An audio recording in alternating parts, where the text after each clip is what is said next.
Right.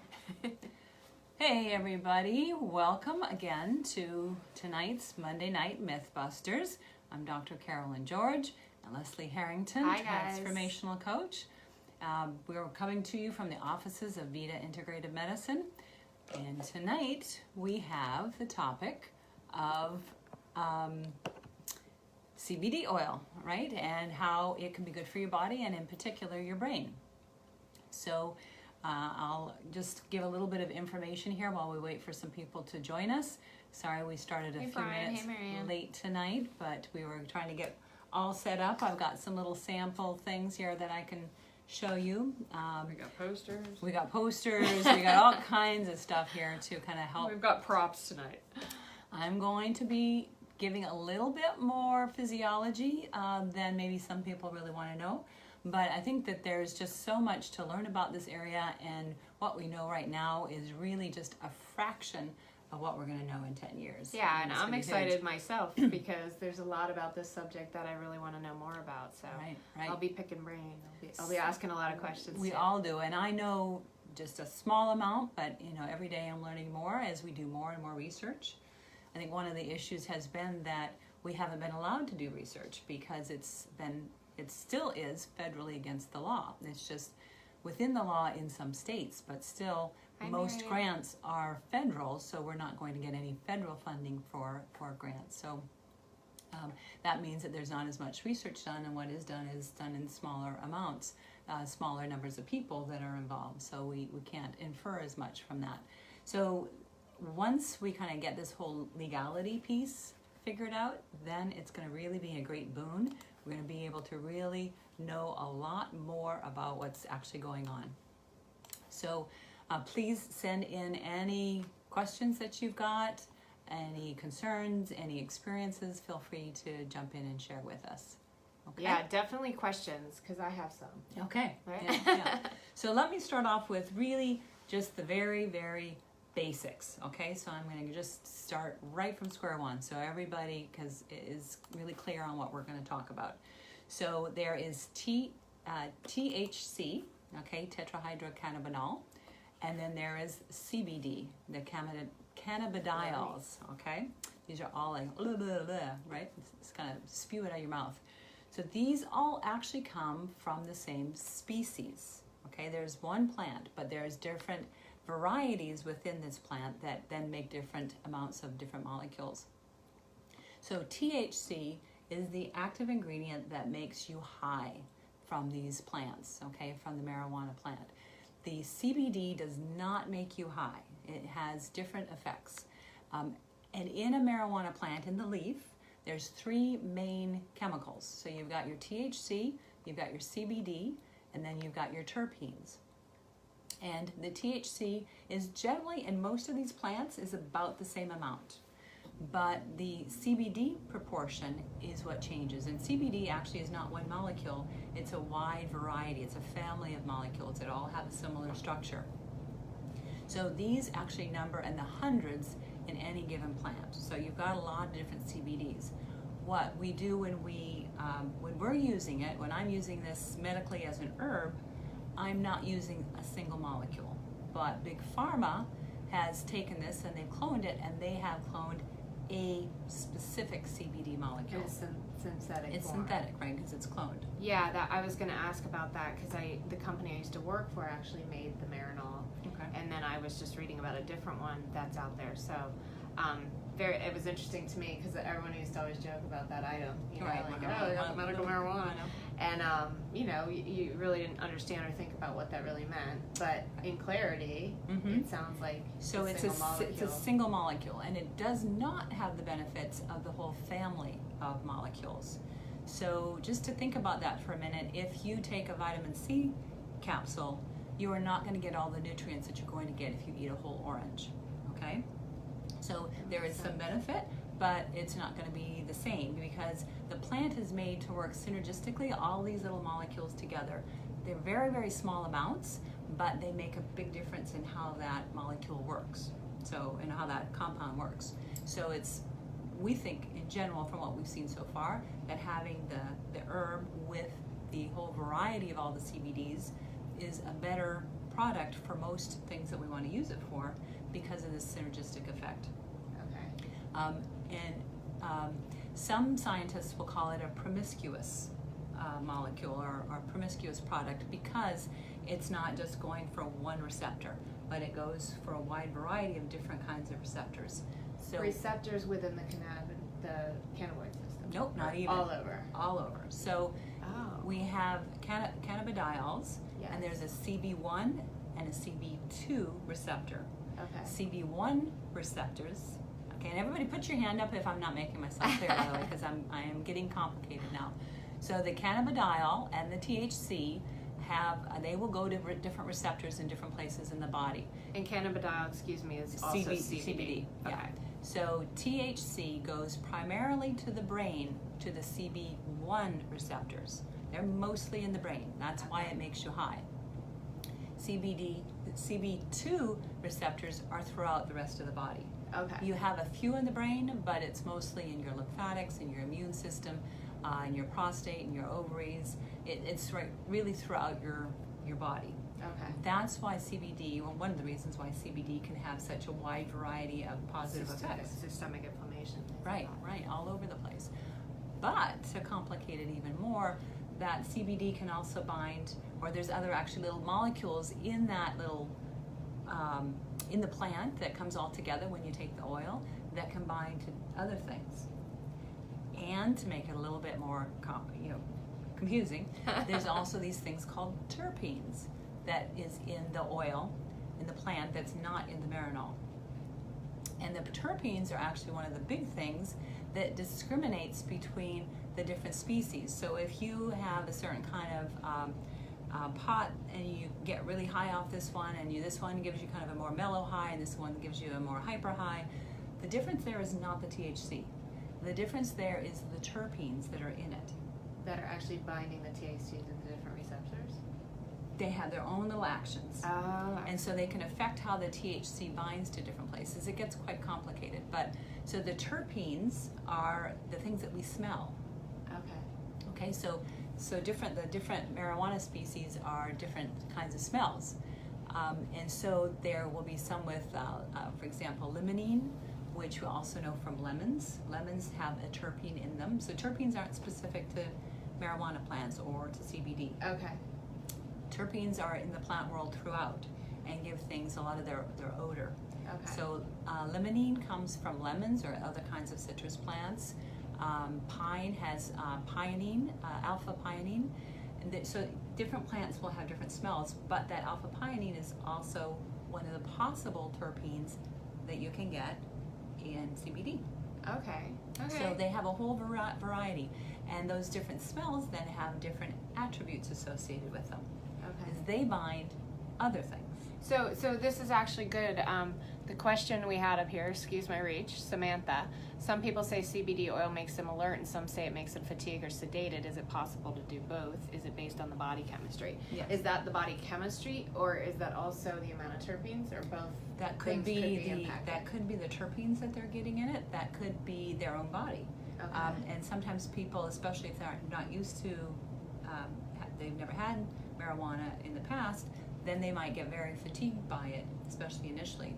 So to that point, I usually suggest people try it at night first and just start off small and kind of gradually build up to a couple drops and then maybe add it in the morning. Okay. Because it is good. It looks like being dosed at least twice a day. But that fatigue is not at all uncommon, especially with people who, depends on what's going on in their body. What are their hormones doing? How much inflammation do they Could have? it exaggerate something that's already there? Right, exactly. So, yes, that's a very good question. And somebody here is asking, what are the best brands? So there's tons of brands that are out there. So what you want to really look for is, ideally you want to have somebody that's growing it and processing it and then selling it, because they know the line, they know the quality that they're putting into it. They know if it's been outside where it can be exposed, not only to sun, which can be a good thing, but also to all the stuff in our air. So the pollution and the chemicals and the glyphosate, and the farmer in the field 2 fields over is spraying on his stuff, can then kind of come in. So outside, you get more exposure to things. Some people feel that there's a benefit from being outside, and that being outside is more sustainable than being inside, but inside you can control your the exposure. climate much better. So look at what the trail is of what they're doing with the plant. Look at whether they have that third-party certification to make sure that what they say is in there, just like everything else in the supplement world. This is not regulated. Don't know what you're getting. Right? In Marinol, you know exactly what you're getting. You're getting one molecule, you're getting this many micrograms of it. End of story. You're not getting filler, or if you are, they tell you about it. You're not getting anything you don't know. But in the herb world, you can get a lot of things you don't know. Well, and I think that's part of why, there was so much hesitance in the FDA and I know it's not FDA, the approvals and them being so weary is that people are dosing themselves. Right. And they'll just go, oh, I didn't feel it, so I took more. Right. And that's kind of one of the problems with it is they're not allowed to recommend specific dosages, right? That's right. It's not a prescription, right? We don't write as doctors, the doctors who are authorized to dispense actually they can't prescribe. They can't use, because prescribe is only something that the DEA regulates, so it's not called prescribing, and you don't give a dose. You can suggest, you can make suggestions, you can write that down, but it is very clearly the DEA does not want us to say we're prescribing it. It's a technical detail, but it's an important technical detail. Well, Amanda says, so how do you determine how much to take? And that's the beautiful big confusion question, around right? it, right? So that's the $1 million question. So we've got to learn with all these different kind of variants, what are the terpenes, what are the strengths. You've got to kind of play with it. You start off low, go slow, and gradually increase till you get the desired effect. And then even potentially go back, right? Retract from that if you don't necessarily need that much. Right. In the legality, like you were saying about the DEA, I remember like a few years ago, it got a little scary for people to even dabble in it. And now it's much more, people are doing it, I think, more freely. But it is a very gray written law. Yeah. I mean, the way that they added it into the DEA. Yes, because the current administration really wants to come down on any kind of marijuana, medical or otherwise. So it's still very iffy. A doctor could still potentially get sued because it's federally against the law, and our licenses are federal. In a CBD, like in theory, they can't guarantee that if they high dose it that they're not getting THC, or can they? They can. So with CBD, if you're using the plant, it's a hemp plant, and there are hemp plants that have like no THC, and they can actually distill it out. Okay. So, for example, the company that I use, Green Roads, which is one of the companies I really like because they've got all kinds of safety factors all the way through, and they're checking and they're looking at concentrations, and they do a lot of research. They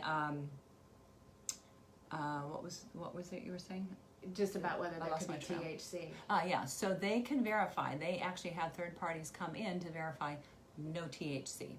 And that's something that's really important to a lot of people. So say you're a doctor, you're a lawyer, you're somebody that's getting drug screened, you're in the FBI, you can't have any THC in your system at all. So that makes you very reluctant to use. Some of the companies do make both the THC and CBD combinations, and then do some with just the CBD. Then you have potential for the cross-contamination. And so Green Roads specifically is just doing the CBD because they don't want to ever have any THC that might unintentionally get mixed with it. Hi, Lita. Hi, Aline. And then also Samantha had gone back, so that's a great question. I'm sorry about my finger there.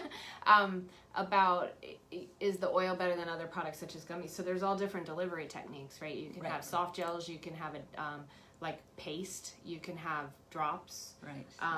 So there's obviously similar absorption things, I guess, than would be with any other type of... Right, so you want to kind of play again with how the delivery system. So creams tend to be nicely absorbed. In fact, they use some CBD with menthol and other things to help with sore joints. Most people, I think, are going towards using the oil underneath your tongue, or that you can swallow it, or it comes in like a little gel cap so you don't taste it. Because the oil, it's not a bad taste, but it tastes like grass. Yeah, I actually have the a gel one that you can bite into the gel cap. Okay. And you taste this. Do they make it sweet? It doesn't. It's not tasty. Yeah. But rather than taking this huge capsule, you can bite into it, and it almost tastes. I want to say like smoky. Okay, yeah. You know what I mean? Like to me, a little very bit. grassy. Yeah. So there's different ways of doing it. The gels, the vaping, the sublingual underneath your tongue, and the creams are kind of the most common ways. You can, of course, put it in food and eat it that way. You were saying with the oil, there's for improved absorption. Do they have other components in the actual oral forms that help it absorb it, like turmeric and black pepper? Like it should absorb as it is as a single. Just as this, So you just put it underneath your tongue and hold it there as much as you can. So just in terms of kind of answering some of the questions too that people wanted to know, like how does it help your brain? So I wanted to make sure that I kind of spoke to that, and I want to make sure I get these receptors correct because they're all very long names. So CBD goes to CB2 receptors, which are generally not in the brain. They're mostly outside of the brain. In the brain, there are mostly CBD1, but there are a few CB2 receptors. So the CBD can also bind in your brain to a serotonin receptor, serotonin 1A receptor, and to a receptor called vanilloid, like vanilla, but vanilloid receptor, and to something called PPAR and gamma PPAR. So those receptors all have different jobs. So for example, the PPAR has to do with inflammation and cancer. The gamma PPAR is really kind of cleaning things out. It's anti-proliferative. So when you put the cannabinoids in a petri dish with lung cancer cells, it will actually make them shrink. Now, we don't know how well that works in a human. In real life. But these receptors are around, so it can have a variety of effects. And so the serotonin 1A receptor, for example, can mean that if you use CBD oil consistently, that can improve your mood. It can decrease depression, decrease anxiety. Whereas that THC, if it comes in there, that's going to generally increase anxiety, make you have, it could potentially have hallucinogenic experiences. It tends to kind of work the opposite way. The other kind of interesting thing with that is that in the plant, with the THC and the CBD, you can get different ratios. Okay. Right. So some people feel that having a little bit of THC makes the CBD work better. And that might be the case for certain things, like for seizures and for pain and things like that. But in other things, you want to have more of the CBD and less of the THC. And some things you want to have more of the THC and less of the CBD. But the anti-inflammatory effect is coming from the CBD. CBD. Okay. Right. So, but the antidepressant effects, the anti-anxiety effects, actually, we think comes both from the CBD, but also the terpenes. Okay. So the terpenes can be purchased separately. So you can get terpenes that have some CBD, but they're mostly the terpene, and you can use them together with that. Yeah, let's show some of our props here. So, for example, this is CBD oil. This is the size that this particular bottle comes in, and it's got a little dropper inside of it. And so you just use 1 drop or 2 drops, and you can gradually increase your drops. And then you can go to a higher dose and get a stronger one. So this one is 350 milligrams in the bottle. So most things in medicine are dosed like 350 milligrams per milliliter. This is 15 servings. Yeah, and so this is 350 in the whole bottle. So you can, if you drank this whole bottle, you'd be getting 350 milligrams, but obviously you don't want to do that. As you work up in strength, this 350 is kind of a middle dose. And then you can get stronger ones where it's like 550 or whatever in the same size, which just means it's more concentrated. And then you're using, again, you're always just starting small with a single drop, then 2 drops, then maybe 3 drops. So dropper here underneath the tongue, or you can use this in a vape pen.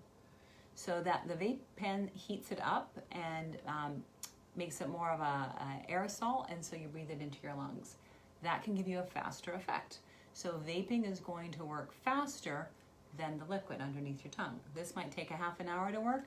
vaping is going to work in a few minutes. And is there concerns about vaping? There's no, like, is it kind of unknown yet, the long-term effects? It is unknown because these are chemicals that aren't usually being exposed to your lung, right? Or your lungs not used to breathing that in, unless you're a heavy pot smoker, in which case you're getting other things in addition to the terpenes and the CBD.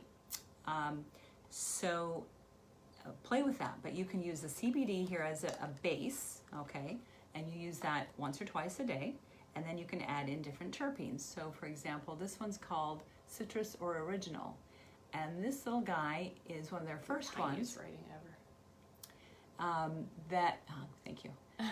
And that backwards can be useful for mood, and that now, are these practitioner only, or these are they can get from different places? No, I think I know practitioners have them. I don't know that you can order online, but you might be able to. I mean, nowadays you can get almost everything online. Yeah. But the original nectar is more stress, depression, and a little bit pain, and it has some of that limonene that I told you about before. And the limonene, that's the terpene that helps with mood, and it can help with stomach upset, and it can help with pain and heartburn. Limonene also has some anticonvulsant properties too. Then we've got blueberry. I'm going to take some of this stuff home. So blueberry is really a good one for anxiety and sleep. Okay. So this terpene really helps you to sleep, and it doesn't really have a strong blueberry flavor, but a little bit. You can catch it.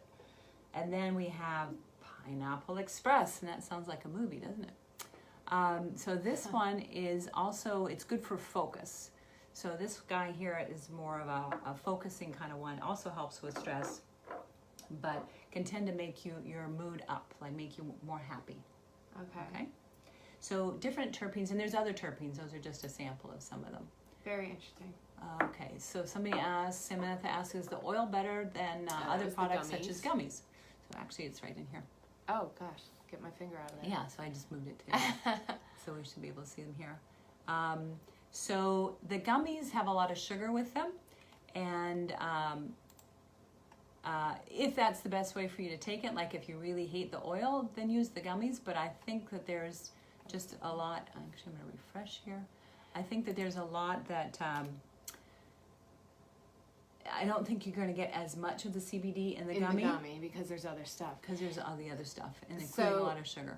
They were somebody said, what do you recommend for arthritis? So my experience with trying the different things after my surgery, and I have arthritis in my knees, it was hard to tell because I was using some other things. But more recently, like I was saying, I'm really trying to hone in to see the effects of it, right? So I can understand what the dosing is that I'm seeing benefit from. Right, but it can be used, just the plain CBD can be used for arthritis. That is definitely one of the indications for it that we see. So there are almost anything that you can think about, people are trying it to see how it works. But some things that we know that are really useful, there are the combination of CBD with THC, useful for some seizures. About 10% of seizures will completely resolve with some of the different compounds. But another, I think the last research I saw was about 40 or 50% were improved. Some people had more seizures. So there again, you have to play with it. Parkinson's disease, it can be used to help minimize the tremor. MS, it can be used. Arthritis, it can be used. GI symptoms, anxiety, depression. Cancer is another big one. Any kind of anti or autoimmune disease, lupus. Anything inflammatory driven, right? Which is pretty much 80% of our illnesses, right? So a lot of these things you can try, right? But you have to use it for a while. It's not like you're going to try it for 2 days or 3 days and notice a big difference. It needs to be consistent. You've got to find where your threshold is, where you start to notice improvement, and then kind of keep it there for a little while. So that consistency is really important. Yeah, the two questions that go with that. So one of them, any known negative effects, and allergic potential. So allergic potential always with anything. With absolutely anything. Although these are more oils, and allergies tend to come from more proteins, so less of a chance, but always possible. So always beware. And in terms of complications from it. So I was looking around to see what the most common things from the CBD oil could be a complication or a side effect, and sometimes a little nausea, but generally really well tolerated. The taste, some people don't like the taste, but people don't tend to get anxiety attacks from it. They don't have any major headaches or anything else like that, so it generally is very well tolerated. The THC, however, has got a lot of side effects that you can get from that. So that's where you've got to find the balance, right? So THC, it can give you a bad trip. You can have headaches. You can get nauseous. If you have too much of that, you can really throw up. It won't kill you like the opiates will, okay? So THC is not going to make you stop breathing or stop your heart or do anything like that, like the opiates can do. So much safer in terms of looking at potential side effects. If you're having pain and you're thinking, do I do my Percocet? Do I do my THC? THC is going to be safer in that way. So Renee asked about for autoimmune, does it just relieve symptoms or help to resolve the disease at all? I mean, I would say it's relief of the symptoms that's contributing to the potential for resolving. We need those long-term studies. You need to take 10,000 people and give them CBD at a certain dose, and give another 10,000 no CBD, and see what happens to their disease, right? So we need those big studies, and that will not happen until it's federally legal. And you know, with autoimmune, it's such a critical component is the inflammation. So having the inflammation subside, you know, if you have that actual relief, then it can absolutely help with, you know, the flare-ups and how your body's working. But to your point, it's so it can help, but you still will always want to address what's the source of the inflammation. Is it your diet? Is it your stress? Is it your microbiome? So you always still have to keep asking why. What's that next root cause, right? You never stop asking the why questions. And then Amanda asked about was this caused you to fail a drug test? We talked a little bit about that earlier, and about the source, right? And making sure that you have a pure source. So watch the pure source, right? So on this bottle here, so this one is the one that is the Green Roads, and they will tell you there's no THC. They've got this third-party certified no THC. But you have a theoretical possibility from a company that sells both that you might get some of that THC in there. So if having a very clean drug screen is really key to your job, then I would just play it safe and go with a company that does not deal with any THC. Yeah. You guys are awesome. Thank you for all the great questions. This is a great topic, and there's going to be so many developments over the next few months and years, and every conference we go to, there's segments on this. It's a big thing. And I forgot to say one thing that I think is important is that we're talking about phytocannabinoids, okay, from plant, phyto, and we have in ourselves an endocannabinoid system, endo meaning inside. So these phytocannabinoids only work because we already have the receptor system, because we make them, okay? So our body already makes these cannabidiol molecules. And the one in our body that we've known the most about is called anandamide. And so that we have receptors for. It's, again, all over our body. And so when there's certain things that we're going to do, aside from taking these phytocannabinoids, that can increase that. So exercise is a big one to increase your own anandamide, and that's part of what we think is going on. We used to think it was just runner's high was just from opiate receptors, but now we know we're actually also hitting those anandamide molecules and increasing that. Yeah. Very cool. So there's ways that we're going to learn as we learn more about this, how to increase our own body's production of these cannabidiols. Okay, really quick, Brian is asking if there's any information on how CBD can interact with medications. Yes. So no data on that. There's not much, but it can, certainly in higher doses, affect what we call our P450 cytochrome system, which is in our liver, which is what helps to break down our different drugs. So what you want to do is check levels of things as you're kind of getting to your CBD, and again, you're going up slow. You're monitoring for if it's your thyroid, if it's your diabetes, if it's your lithium, whatever your medicine might be, you're monitoring levels And then you're looking for your symptoms. Am I feeling too hyper? Am I feeling, check it. And then you may have to adjust it. If you stay in a steady state, say you get to 2 drops twice a day and you're staying there, then you can adjust your medication accordingly and be fine. But there is not a lot of data on what's going to be affected and what isn't.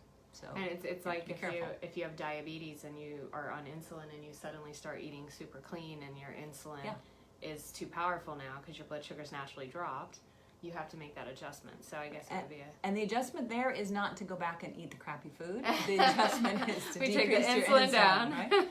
Just to be clear. Okay. All right, guys. So definitely share this out. It's such good information. I learned a lot myself, so thank you. Absolutely. And if you have any more questions, keep them coming. We'll definitely answer them in the next tonight or tomorrow. But thank you for participating. Thank you, everybody. Looking forward to our next talk, and I'm not prepared tonight. I don't know what the topic is either. I don't know that we have it. We'll let you know. We'll shoot it out there. We'll send it to you by Facebook. I'm sure Ellen, who's keeping us on task here, will let us know what it is. And we will look forward to seeing you next week. And don't forget, if you have topics you'd like us to cover that we haven't covered yet, or that we can even refer you to, request, because we love it. Anything you want to give us. We love to hear what you're interested in. We don't want to just talk here to empty air. We want to talk to people that are interested in different topics. So send in your requests by all means. And on that kind of same note, please share this with anybody that you think might find it interesting or informative. We really want to help people learn about these types of things and empower themselves. That's what our goal is. Exactly. I get so many questions about this. Yeah. Awesome. Thanks, guys. Have a great night. Have a great night. Got it?